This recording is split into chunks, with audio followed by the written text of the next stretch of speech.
Mudzakarah kita malam ini kita masih lanjutkan insyaallah. Pada pertemuan yang lalu kita membahas tentang sholat dan sudah sampai salam. Kemudian bagaimana kaifiyah selanjutnya setelah selesai sholat, maka disunahkan selesai sholat itu imam supaya menghadap ke makmum. Jadi sunnah bagi imam itu selesai salam itu menghadap ke makmum. Rasulullah kadang-kadang menghadap ke makmum ke belakang begini langsung rupanya. Kadang Rasulullah menghadapnya ke kanan. Maka ada sahabat-sahabat yang saya suka kalau sholat itu di belakang imam sebelah kanan, karena Rasulullah biasanya kemudian memalingkan wajahnya atau menghadapkan wajahnya kepada makmum yang di sebelah kanan. Tapi ada juga Rasulullah kadang-kadang menghadapkan ke kiri. Maka dalam hadis-hadis disebutkan seperti itu.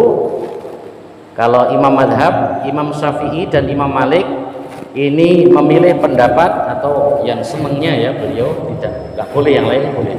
Senangnya menghadap ke kanan, Imam Malik dan Imam Syafi'i. Kemudian Imam Ahmad bin Hambal senangnya menghadap ke depan begini. Imam Hanafi sukanya ke sebelah kiri. Ini terserah saja kita setelah salam menghadap ke makmum. Dan setelah sholat itu bagaimana kita berzikir? Karena lamcing, salam pelencing itu ya enggak ada dalilnya. Salam langsung pergi itu kan. Salam banyak zikir-zikir yang maksuruh dari baginda Nabi Sallallahu Alaihi Wasallam. Nah, bagaimana zikirnya, keras atau pelan? Nah, ini ada yang keras, ada pelan, dan yang yang keras mengeraskan suara dalam zikir ini mengambil hadis dari Ibnu Abbas radhiyallahu an bahwa anna raf'as shauti bi dzikri hina yang sharifun nasu minal maktubah kana ala ahdi Nabi sallallahu alaihi wasallam. Hadis riwayat Bukhari Muslim bahwa sesungguhnya mengeraskan suara dengan zikir ketika selesai dari sholat 5 waktu itu terjadi di zaman baginda Nabi Sallallahu Alaihi Wasallam. Wa qala Ibnu Abbas, kunna na'lamu atau ana a'lamu, saya mengetahui selesainya sholat maktubah itu karena suara yang keras terdengar. Nah, inilah dalil diantaranya kita zikir dengan suara yang keras atau bersama-sama. Nah, kemudian bagaimana setelah kita setelah zikirnya banyak. Kalau yang setelah sholat itu ada astagfirullahaladzim, astagfirullah ada. Kemudian Allahumma antas salam wa minkas salam ada. Ya, kalau diusahakan kita ya tidak buru-buru kalau habis sholat itu kan, usahakan baca. Kalau enggak hafal, bersama-sama lah kita biar hafal kan gitu ya. Kalau yang tidak dengan keras atau tidak suara nyaring ya dengan suara pelan tapi sendiri-sendiri. Tapi kalau salam langsung pelencing itu kurang utama, atau ya belum ketemu dalilnya. Habis sholat usahakan kita banyak zikir. Di antaranya zikir la ilaha illallah wahdahu la syarikalah lahul mulku wa lahul hamdu wa huwa ala kulli syai'in qadir. Itu hadis sahih. Kemudian dari Ibnu Zubair, wa kana Rasulullah sallallahu alaihi wasallam yuhallilu. Rasulullah kalau habis salat 5 waktu itu tahlil. Tahlil itu la ilaha illallah, la ilaha illallah. Ini juga ada hadis baginda Nabi sallallahu alaihi wasallam. Lah, bagaimana dengan doa yang dipimpin oleh imam, makmum mengamini? Ini terdapat hadis baginda Nabi Shallallahu Alaihi Wasallam, yaitu dari sahabat Sauban. qala la ya ummu abdun fayakhussu nafsahu bida'watin dunahum fa idza fa'ala faqad khanahum. Rasulullah SAW bersabda, janganlah seseorang mengimami orang banyak kemudian dia berdoa dan mengkhususkan doanya untuk diri sendiri tanpa mengikut sertakan makmumnya. Kalau ada imam yang berbuat demikian, maka mereka telah mengkhianati makmumnya. Maka doanya itu bukan, makanya yang ni diganti na. Ini tuh. Kalau doa kunut Allahumma hdini fiman hadait, maka kalau jadi imam nggak boleh Allahumma hdini, tapi Allahumma hdina fiman hadait. Yang tu diganti na juga. Seperti ya itu banyak doa. Allahumma rabbana atina, atau Rabbighfirli wali walidayya kalau doa sendiri. Kalau doa orang banyak, Rabbana ighfir lana wali walidayna. Nah, ini namanya doa yang mengikut sertakan kepada makmumnya. Kalau imam doa diamini makmumnya, Allahumma ighfirli wali walidayya warhamhuma kama rabbayani shaghira. Di dalam hadis ini faqad khanahu, maka imam itu telah mengkhianati makmumnya. Melu jadi makmum nggak diikutkan dalam berdoa, maka kalau berdoa diusahakan untuk mengamininya.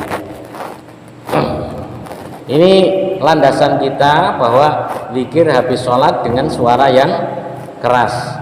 Kalaupun ada pendapat yang berpendapat ini harus lirih, yaitu ya silahkan ya kan, tapi kita punya landasan dalil dari baginda Nabi Shallallahu Alaihi Wasallam.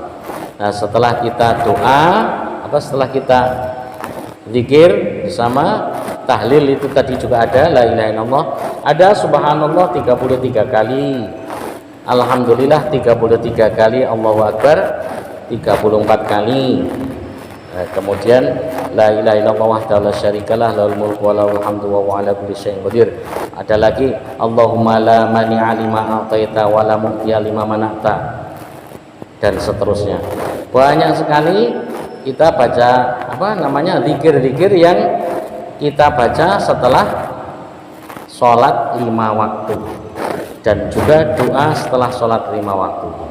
Maka bagaimana kita banyak doa insyaallah kan? Terutama juga doa yang mustajab itu habis sholat 5 waktu itu. Doa habis azan dan iqomah, antara azan dan iqomah ini mustajab. Maka doa yang paling tinggi itu doa hidayah, Pak. Doa hidayah itu apa? Ya Allah, berikan hidayah kepada saya, keluarga saya, anak istri saya, itu diberi hidayah biar dapat hidayah, enteng li ibadah, enteng anggone sholat, ono adzan yo mak klepat kan. Nah, ini hidayah. Dan mari sama-sama kita masifkan doa. Artinya habis adzan iqamah itu terutama buat risau di hati, pikir ya Allah, gerakkan hati saya, turunkan hidayah kepada saya, keluarga saya, anak dan istri saya, tetangga-tetangga saya. Ini didoakan. Mudah-mudahan dimudahkan dalam menjalankan sholat berjamaah, makmurkan masjid ini. Nah, kita doa semuanya, terutama itu doa paling tinggi, hidayah, karena itu doa para nabi dan para rasul. Kalau nabi doanya biasanya enggak, ya Allah semoga duit saya tambah banyak, ini bukan. Doa yang paling banyak nabi itu adalah ya Allah berikan hidayah kepada si fulan, berikan hidayah kepada orang-orang yang membencinya, itu didoakan. Bahkan doa hidayah ini kepada orang non muslim pun bagus. Ya Allah bukalah hatinya, tunjukkan kepada jalan yang benar. Nah, ini satu masjid doanya seperti itu, punya risau semua, punya fikir bagaimana makmur masjid ini semua. Mudah-mudahan Allah limpahkan hidayah di masjid ini menjadi masjid yang makmur. Dan kalau masjid makmur, insya Allah kampungnya juga menjadi kampung yang makmur.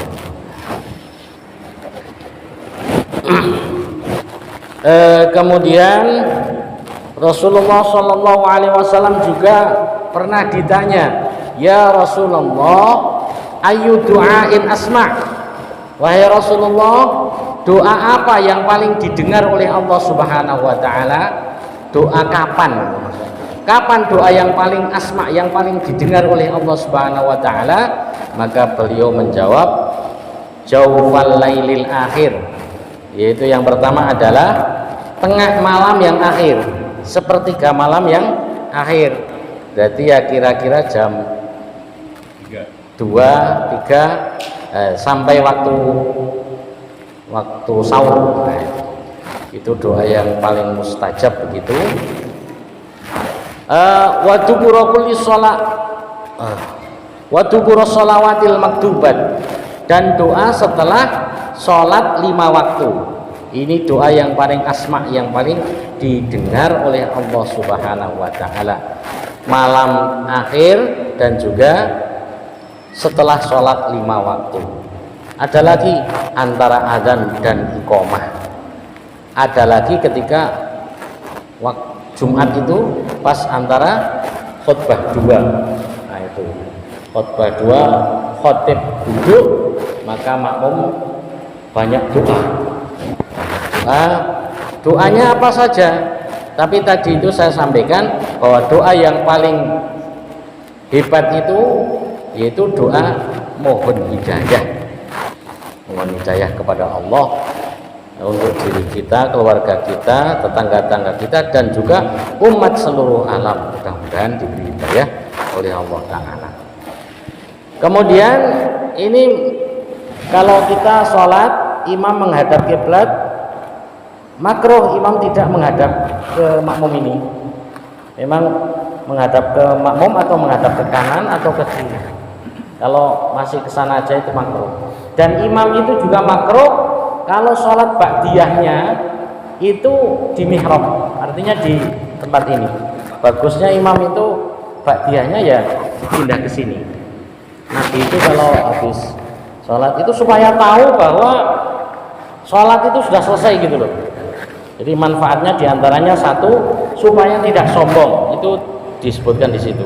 Supaya nggak sombong, imam itu menghadap ke sana aja. Nah, biar menghadap ke sini, satu supaya tidak sombong, yang kedua supaya diketahui bahwa sholat itu sudah selesai. Nah kemudian bahkan sholatnya imam ba'diyah itu tidak sunnah kalau di mihrab atau di tempat pengimaman, sunnahnya di sini. Ini ajaran Nabi Shallallahu Alaihi Wasallam. Kemudian apalagi ya, setelah sholat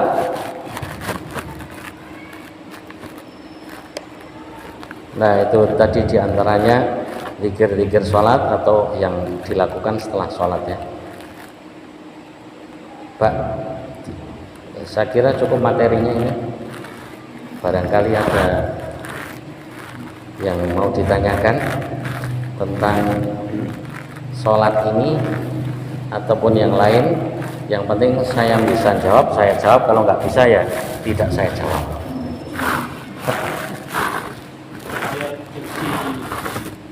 Setelah sholat itu ada hadis sama. Barang siapa yang membaca ayat kursi setelah sholat, maka jarak antara dirinya dan surga itu hanya kematian. Langsung surga ya. Ayat kursi itu sunnah. Ayat kursi Al-Ikhlas, Al-Falaq, An-Nas, nah itu banyak sekali wirid setelah sholat itu Pak. Maka itu tadi kalau yang langsung salam pergi itu yo iman-iman jaringan itu, karena tandanya kita itu orang mukmin itu betah di masjid. Itu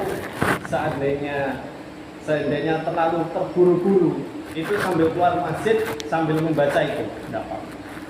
Ayat kursi dengan 3 kul itu. Wallahu a'lam.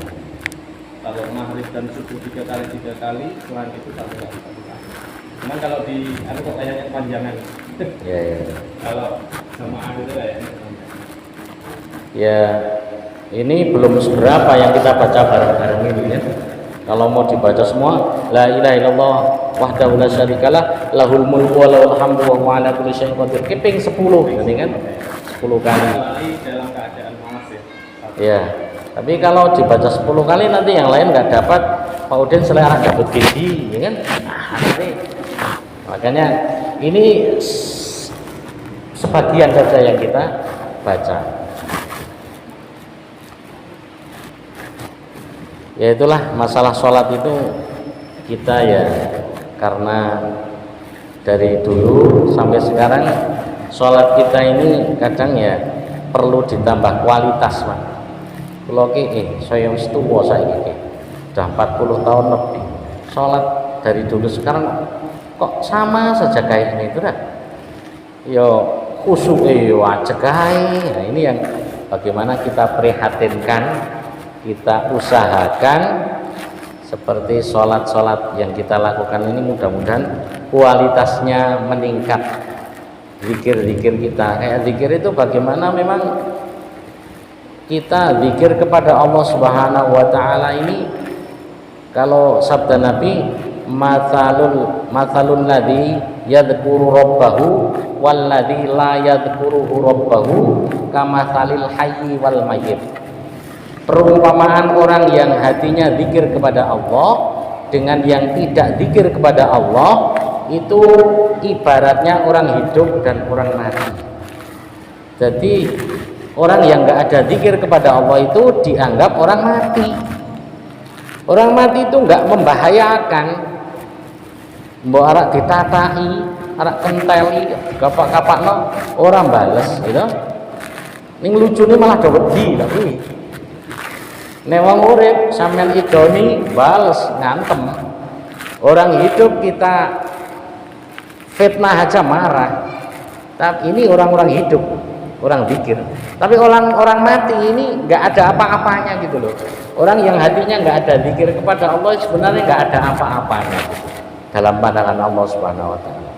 Minganai malah wedi karo wong mati timbang wong urip gitu. Nah, kadang seperti itu. Maka zikir di dalam hati ini termasuk mengusahakan kekhusyuan. Kita Allahu Akbar menghadap Allah, kadang hatinya itu menghadap ke manusia-manusia. Kadang sholat jejer ngono ae. Kita ini kita khusyuk menurut jejerku iki ngono. Nah ini kan pikiran setan ngono. Padahal sing jejere yo mikir ngono. Jejerku iki kita nganggep aku rada khusyuk ya. Apik bacaanku. Akhirnya padahal sama-sama memikirkan diri sendiri semua. Lah pikiran yang sangat tidak berguna kok itu. Waduh, jajar wong kita iki apik ya gitu nih gitu. Keren barang. Yang sini padahal nggak memperhatikan kita, wong dia juga sibuk mikir dirinya itu diperhatikan orang lain. Lah inilah pikiran bodoh yang sering masuk ke dalam diri kita. Sehingga yang semacam itu ini kalau dibiarkan kita nggak tahu kalau itu elek gitu loh. Tapi kalau kita sampaikan, bicarakan bahwa itu adalah keburukan dan penyakit hati kita, maka setitik-setitik sudah itu masya Allah hatinya masih kotor kan gitu ya. Kadang merasa nggak ada salah, padahal ketika ibadah kita penuh dengan riya, penuh dengan ujub.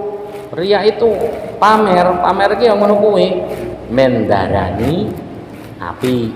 Ya kan? Nek wedi pamer wedi darani iki ya juga riya. Tarkul amal li ajlinas riyaun.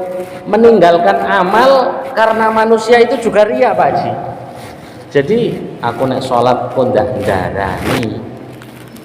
darani pamer ini riya ini berarti ninggalkan sholat ben diarani ikhlas kan begitu kan karpe maksudnya ki ben diarani wong ora pamer ngono berarti ben diarani ikhlas. Maka sebenarnya ibadah itu yang perlu dihilangkan satu ndak darani, yang kedua mendarani ngono Pak. mendarani iki mendarani apa? Sing kedua, ndak ndarani iki nek aku nglakoni ndak ndarani iki manusia semua.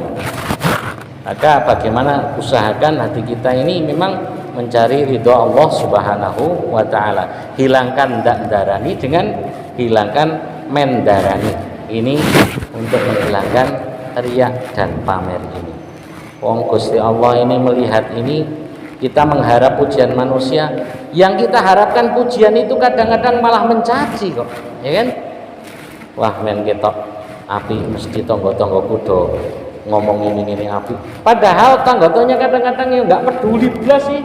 Kadang-kadang malah yang kita harapkan pujian malah tidak suka bahkan mencaci. Nah, kita mengharap apapun ini nanti akan dipertanggungjawabkan di hadapan Allah.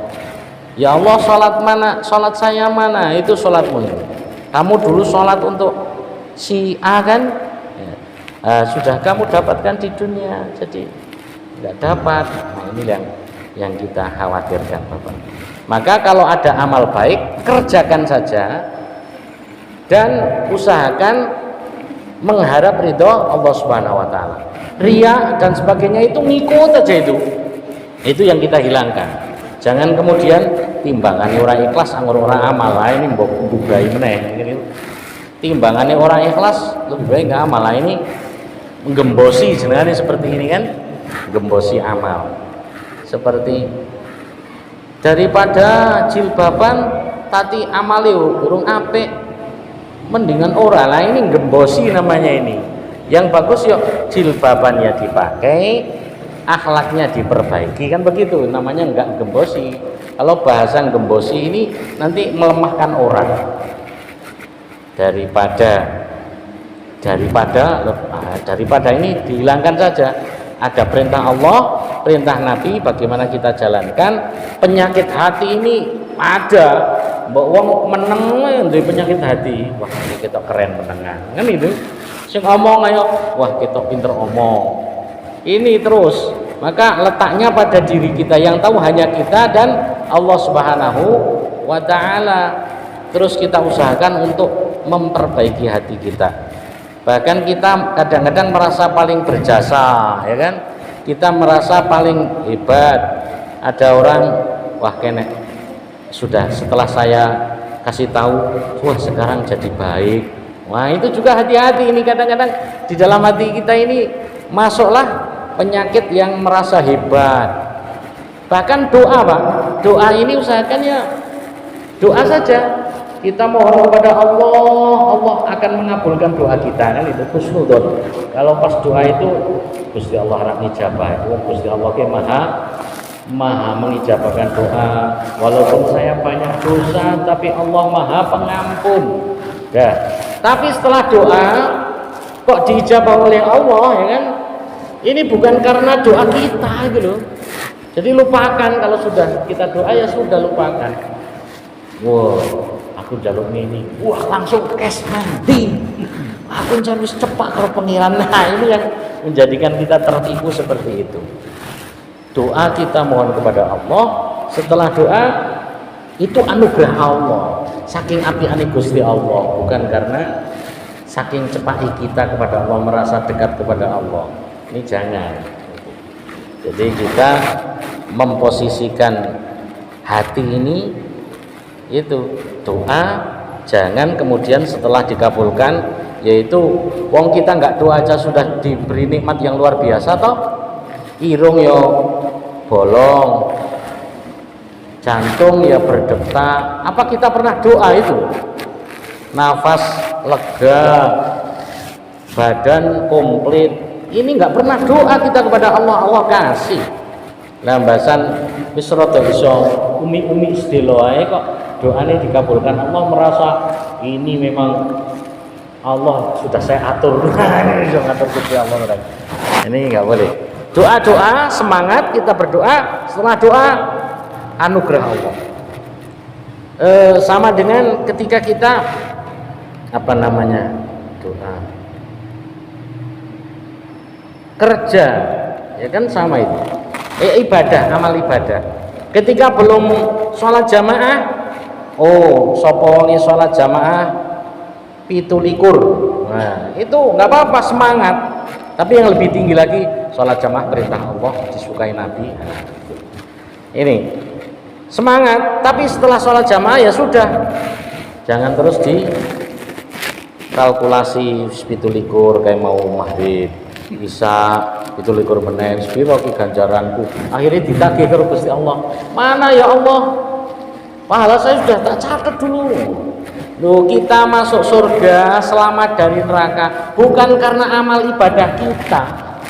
Kita dimasukkan surga itu karena kasih sayang Allah. Allah Maha Pengasih, penyayang itulah yang menjadikan kita masuk surga, bukan karena ibadah. Oh, ibadah kita ini ya iso ibadah. Kenapa? Karena diberi mata normal oleh Allah, diberi tangan normal, diberi kaki normal. Piye sing ngekeki sapa? Kok gaya menimi ibadahmu iki lho. Sing ngeraki ibadah itu siapa? Ya Allah. Lah kok ditagih mana ibadah saya? Maka ibadah kita ini adalah karunia dari Allah. Kita nanti diselamatkan dari neraka itu juga rahmat dan kasih sayang Allah Subhanahu wa taala, bukan karena kita apa-apa. Tapi sebagai hamba yang mau mengharap kasih sayang Allah akan diberi. Tapi kalau enggak mau mengharap kasih sayang, artinya bukti mengharap kasih sayang itu apa?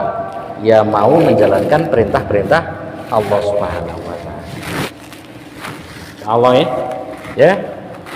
Kita kasih waktu sebelum Isya itu sudah. Ini ada pacetannya apa mboten, Bu?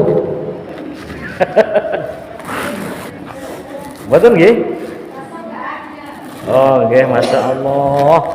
Kok ora ono nggih. Sing sabar nggih, Pak.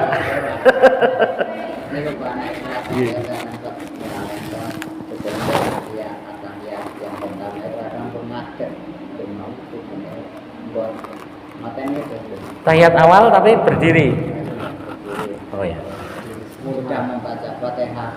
At-tahiyat awal itu termasuk sunnah ab'ad. Sunnah ab'ad itu apabila kita lupa melakukannya, maka kita sunnah sujud sahwi sebelum salam. Tapi nggak usah diganti, nggak usah diulangi, itu tahiyat awal itu nggak usah diulangi. Nanti kalau sudah melakukan rukun selanjutnya kok kita balik, itu batal lah. Jadi imam misalnya tahiyat awal lupa, sudah berdiri tegak, makmumnya kan subhanallah, imamnya balik lagi, itu batal sholatnya imam, karena dia sudah melakukan gerakan fardu yang lain. Nah makmumnya anak imamnya dablek ora gelem dilingake, ya melu ae. Makmumnya ngikut berdiri gitu.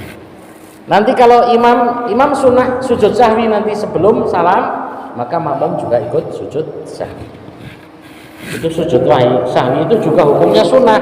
Kalau sudah lupa tahiyat awal nggak sujud sahwi bagaimana? Ya nggak apa-apa, biasa saja. Atau kunut. Jadi tahiyat awal sama kunut, doa kunut itu sama. Kalau biasanya kunut kok lupa nggak doa kunut, langsung sujud. Nah ini maka disunahkan untuk sujud sahwi sebelum salam. Kalau memang sudah biasanya nggak kunut, memang nggak kunut, ya nggak usah sujud sahwi. Wong sujud sahwi itu sujud lupa, dia nggak lupa memang sengaja tidak kunut, ya nggak usah sujud sahwi.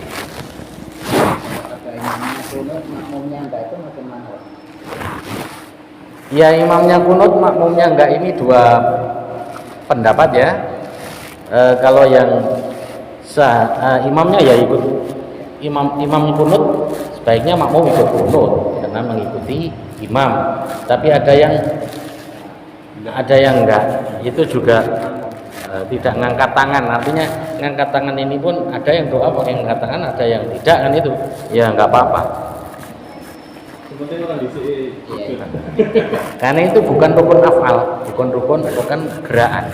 Kalau misalnya sujud nggak ikut sujud, itu kan gerakan itu. Kalau pun kan doa saja. Itu Pak, kembali tadi duduk lagi setelah tegak sempurna, itu duduk lagi kan batal imamnya. Nah, makmumnya kan harus memisahkan diri kan gitu. Makmumnya kalau tahiyat awal ikut aja. Kan sudah duduk. Imamnya. Iya. Oh imamnya duduk. Oh nih imamnya duduk, imamnya batal, makmumnya ya sholat sendiri aja niatnya. karena dia batal ini. Nah, kalau yang imamnya 5 rakaat, makmum tahu persis itu 5 rakaat, makmum nggak boleh ikut. Ini loh, nambah rukun fi'li itu batal. Misalnya imam ini kok sudah 4 rakaat kok malah ngadeg meneh, makmum kelingan betul. Ini kok nambah-nambahi 5 ki piye to ki? Ini ora usah ngomong. Lah, imam tegak, makmum nggak boleh ikut tegak itu. Makmum harus tetap duduk, boleh menunggu imam sampai selesai, boleh juga niat mufarokoh. Mufarokoh itu artinya memisahkan diri dari imam.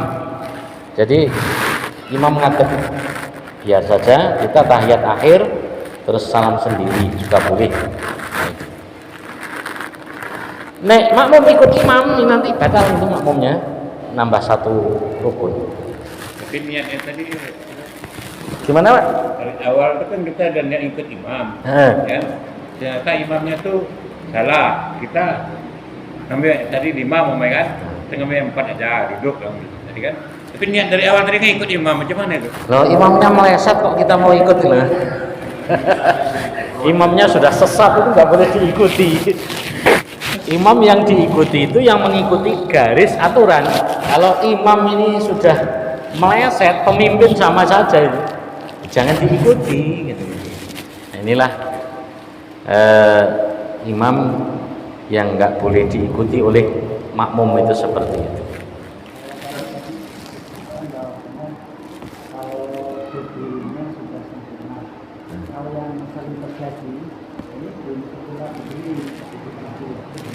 Kalau belum sempurna itu masih boleh duduk. Nah ini.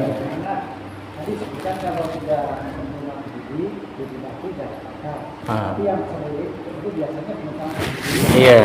Misalnya baru Allah, Subhanallah, boleh duduk lagi. Maka makmum itu juga harus cekatan. Makmumnya ini kadang yo suwen arah subhanallah ya ragu akhirnya imamnya kadang ngadeg gitu. Makmumnya ragu juga. Ya subhanallah ya lu baik dulu. 70% ya tegak. Iya. Sempurna ini, sempurna melakukan rukun yang lain. Nah, itu ya. Nah, kalau apa namanya? Makmumnya juga ragu, ya enggak apa-apa ikut imam kan gitu. Makmumnya ini ragu juga. Ya, kadang makmum ki ngalamun kok. Mbok kelingan orang-orang kena ya. Ikut saja. Tapi kalau makmum yang yakin, itu yang batal itu makmum yakin. Makmum ini sudah yakin kalau ini 4 rakaat kok tambah 1 rakaat itu yang batal. Tapi kalau makmumnya ragu juga. Nek ragu ya apa-apa tambahi 1 gitu. Sama dengan sholat sendiri. Jenengan sholat sendiri ragu, ini tadi saya sudah 3 rakaat apa 4 rakaat ya, maka ambil yang sedikit 3 rakaat aja, berarti tambahi 1 rakaat. Kemudian kalau bapak ibu kehilangan 1 rukun, ini harus diulangi. Rukun Fatihah misalnya kan, jenengan sholat Fatihahnya nggak dibaca, ini nanti nambah 1 rakaat Pak. 1 Fatihah ya 1 rakaat. Kalau dua ngadeg kok tidak baca berarti 2 rakaat kan itu jadinya. Maka ketika misalnya zuhur kan sholat sir kok malah diem aja ngalamun, imamnya rukuk. Nah ini ketinggalan 1. Berarti nanti setelah imam salam, makmum yang lupa baca Fatihah itu nambah 1 rakaat. Ya? Oh ya, ini makmum muwafek tadi yang kehilangan Fatihah. Makmum itu ada 2, 1 muwafek, yang kedua masbuk. Makmum muwafek itu adalah makmum yang mendapatkan waktu untuk membaca Fatihah bersama imam, namanya makmum muwafek. Makmum muwafek itu ya berdiri bareng, tapi dia ngalamun, nggak baca Fatihah. Ini Fatihahnya nggak ditanggung imam. Tapi yang kedua makmum masbuk. Makmum masbuk adalah makmum yang ketinggalan, dia datang itu imam sudah misalnya baca surat ya kan, qul huwallahu ahad Allahu samad, dia baru Allahu akbar, maka sebagian dari Fatihah Bismillah saja dia baca, kemudian imam rukuk ikut rukuk. Nah ini makmum masbuk ini enggak menambah rakaat, nanti dia sudah Fatihahnya ditanggung oleh imam.